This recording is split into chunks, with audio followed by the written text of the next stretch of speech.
Morning, Real Radio 104.1, broadcasting live on the iHeartRadio app. So, I was telling you about my day yesterday, and had a bunch of stuff going on. I had to make a little, we have some things that are coming up. I had to make some graphics for those, and doing the website, and doing a bunch of stuff. So I finally decided, okay, I'm going to relax, and relaxing. I started flipping through stuff, and I very rarely go through Twitter for some reason. That's the one I'll post stuff up there, but I very rarely read it.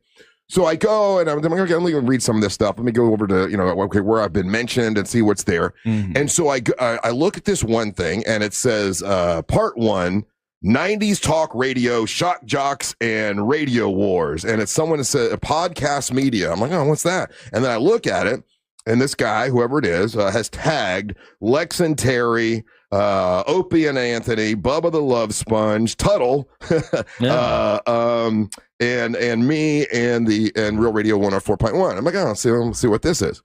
So I go and I look at it, and I see some of the people that have commented, oh man, this was awesome to listen to. Thank you, buddy. I think that's what I think Opie or Anthony, one of those guys, said. And there's another guy there. I don't know who that is. BMS Billy. Do you know who BMS Billy is? Angel? Not off the top of my head. No, I don't either. I didn't know who that was. But anyway, so I go and I start watching this guy's this podcast that he's put together. Mm-hmm. And he's a dude he looks like he's maybe a little bit younger than me, but he's an older guy. And he goes to explain how this is his very first podcast. He says, I've never done this before.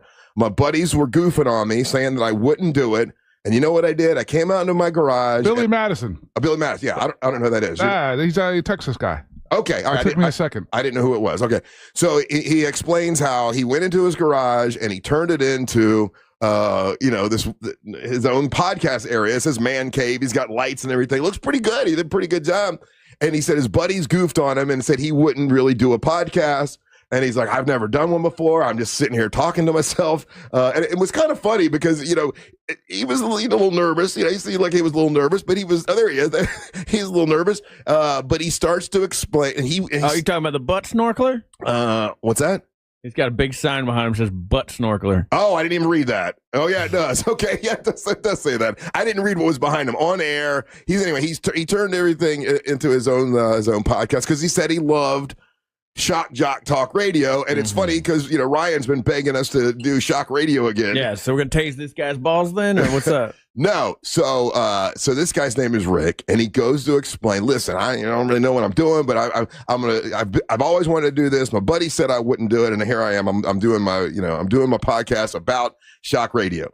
So he goes and he starts explaining about when he started listening, like when he was 12 years old, and first thing he listened to was the Power Pig, which was Bubba the Love Sponge, and it's not my ex. And then he goes to explain about how he went later on in life. He had another job and he listened to Lex and Terry, and then he goes to explain about how he was working for some other place and he hated his boss. He mentioned that several times, and I wanted him to go into that a little bit more detail, but he hated his boss.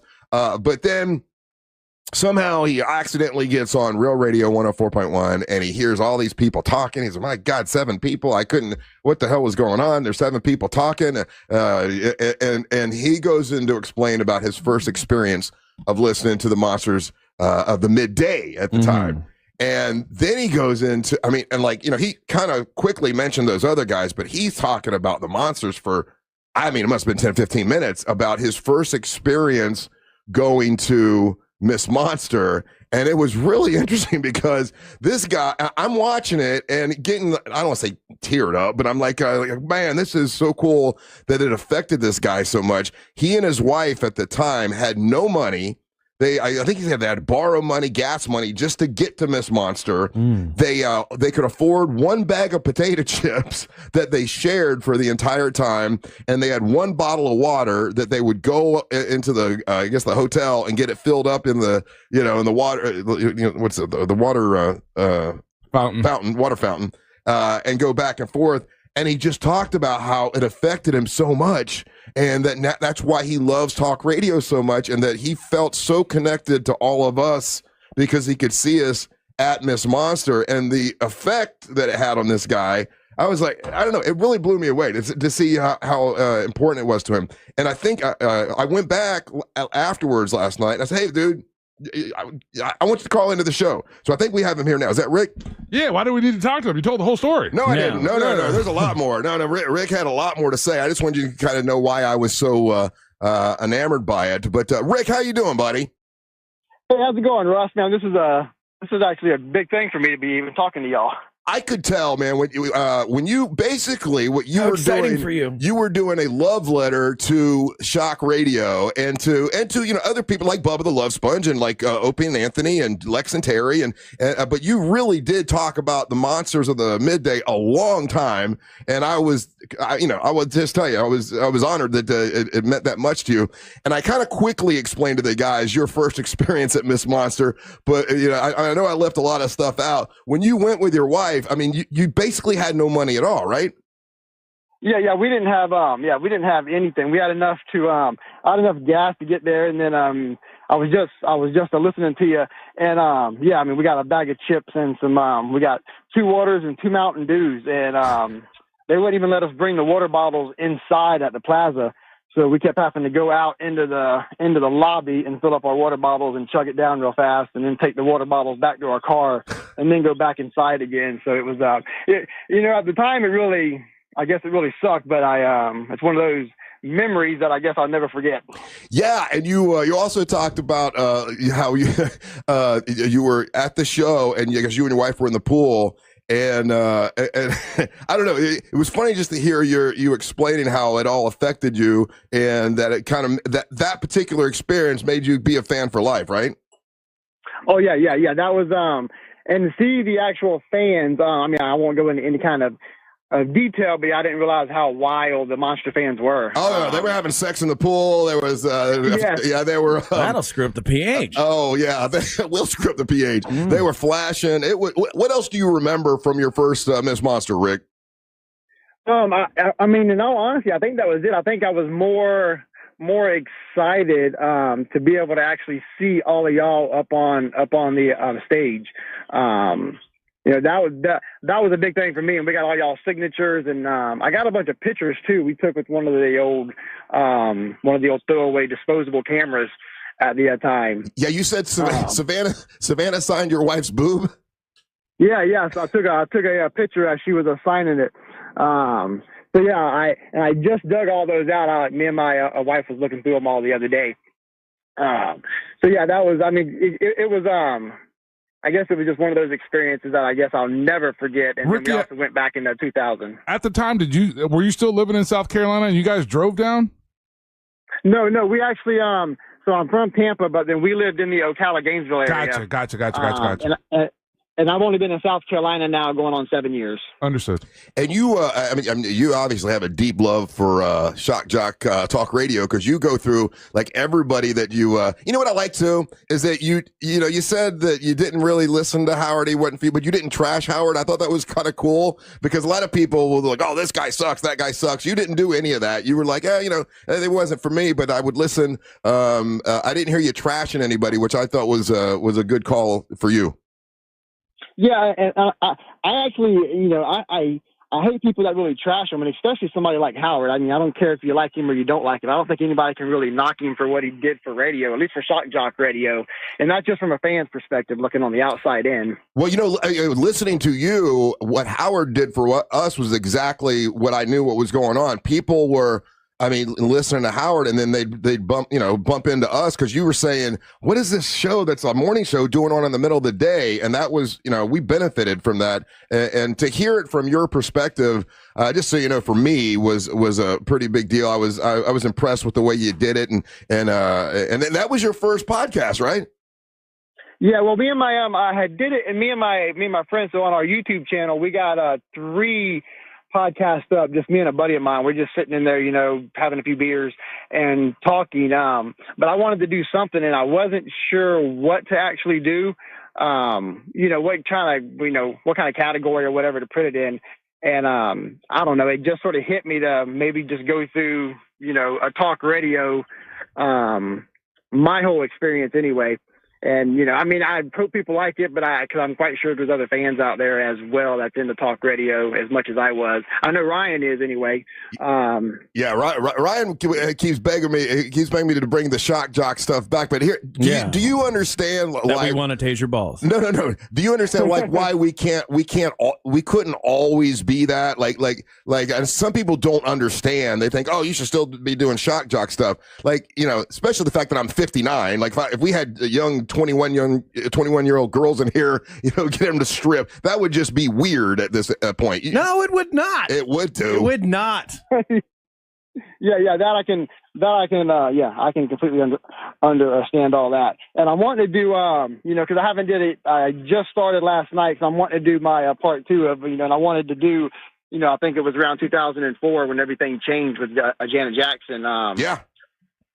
You know, so, and I've been like, I mean, I don't know, I guess I'm just a big nerd about it all. You know, so I've been making my list and trying to keep everything in order and, you know, the years and all that kind of stuff. And I got a bunch more of y'all stuff of all the events and stuff that I had went to. So I went to 2000. We went to 3 or 4 Monster Weens.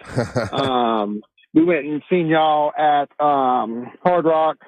We went to the premiere of Daniel and Carlos, I guess now, but went to their premiere when they did that movie, that little skit that they had. Smoking Ninja was the name of the movie. Smoking Ninja. Yes. Write that down. You got it for your thing. And also, when you're talking about what happened with Howard Stern, basically, but when Janet Jackson and Justin Timberlake, when I got back from the Super Bowl, we had a meeting like the next day, and that's when they said, listen, Howard's not going to be, he doesn't want to be fined by the FCC. He's switching to go to satellite radio. Monsters, you guys are now in the morning. So the reason that we're on in the mornings is because the Janet Jackson thing. So that did change a lot of stuff. And we were told, listen, you could tell as many racist jokes as you want, but no more sex. We can't do sex because the FCC is really looking out for it. And that was a quote, a quote from a professional. But obviously that changed as well.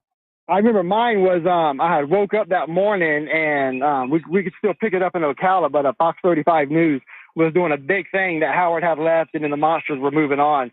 So that's how I actually found out y'all weren't going to be on in the afternoon. Y'all were going to be on that morning. Was just watching Fox 35 News that morning. Yeah, and we were actually the only morning show that were able to keep the #1 ratings after Howard left. All the other stations that he left did not keep the #1 rating. So we had that to hang on our hat, which was kind of cool. But hey, Rick, man, it was really cool to see how much it affected your life, the Shock Jock radio stuff. And I just thought it'd be fun to have you on because it seemed like you're pretty into it. Well, man, this is again, I thank you for even letting me be able to call in. This is actually my first time ever calling in any radio show. That's always interesting to me, like, because I heard that when I first started on the show. They're like, most people don't actually interact with the show. And think about it, he is a huge fan. But they listen every day. I mean, he knows stuff that happened that I had forgotten about, right? He a huge fan, but he never wanted to call in, but he wanted to put together his own, podcast thing, which I think is which is pretty cool. Hey, I tell you what, Rick, when you're going back into the story though, I want to know more about why your boss was such a prick. Like you hated your boss, and there's got to be some really good, so that kind of stuff is good stuff to put in there. Because I was like, I wonder why he hates him so much. It must have been something crazy. That I want to add in, and that was that's a long story there, but yeah, I will definitely make sure now that I add that in there. All right, well, listen, buddy, Rick, thank you for listening and supporting so long. Thanks for tagging me on Twitter or X. I never look at that, but I did yesterday, and I wanted to give you a shout out and a thank you for all the support, not just for me, but all the other guys. I mean, all those other guys have helped to make this industry better. I mean, Lex and Terry, Bubba. I'm not familiar with Billy. You said Billy Madison, is that what you said? Yeah. I'm not familiar with him. Yeah. And you got Tom and Dan in there, which obviously started with us, and they're doing their own thing now. And Opie and Anthony, appreciate all the support, buddy.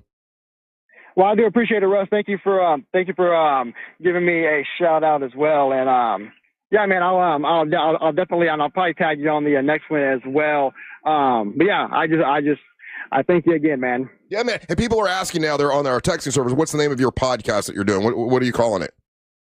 Well, it's not another podcast 2.0, but my YouTube channel is Podcast Media. Very good. All right, Rick. Thank you for getting hold of me, buddy. And you take care. Thank you again, Russ. Thank you, buddy. You might. All right, there you go. There you go. So he was affected by shock jock radio just like you were, Ryan. Yeah, it's important. The people want it back. I'm telling you, man, all YouTube, that's all they do now is just essentially shock jock radio from the 90s. And they're getting millions and millions of views and making all that money and on the backs of Russ Rollins. All right, so let's bring it back. Let's get the strippers. I did my best. Regular sized or tiny, I don't care. I did my best, and I lost my hearing. So that's the problem with you people. You fall off. That's why I don't want to have kids, because you're like, oh, these strippers are like the age of my daughter. Well, I ain't got no daughters. I got just a cold black soul, and I want if I die before I get to taste somebody's balls, it would be a tragedy. He said tase. You know, tase. Yeah, because it really sounded like you said taste. And if you want to taste someone's, we can make it happen.